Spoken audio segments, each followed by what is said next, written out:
মেয়েটি জোর করে অফিসে ঢুকলে ম্যানেজার তাকে আটকানোর চেষ্টা করে।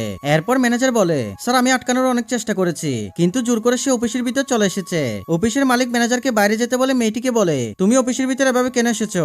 আর তখন মেয়েটি বলে, স্যার আমি অনেক বিপদে পড়ে এসেছি। আমার বাবা এই অফিসের সিকিউরিটি গার্ডে জব করতো, কিন্তু উনি গতকাল গাড়ি অ্যাক্সিডেন্ট করে এখন হাসপাতালে ভর্তি আছে। ডাক্তার বলেছে ওনার আজকের মধ্যে অপারেশন করতে হবে, তা না হলে আমার বাবাকে আর বাঁচানো যাবে না। তখনই ভদ্রলোক টিস্টি বলে, চুপ কর ফকিন্নি, তোদের মতো গরিবদের আমি ভালো করে চিনি। মিথ্যা একটা নাটক বানিয়ে আমাদের থেকে টাকা হাতানোর ধান্দা করছিস, এখনই বেরিয়ে যা অফিস থেকে।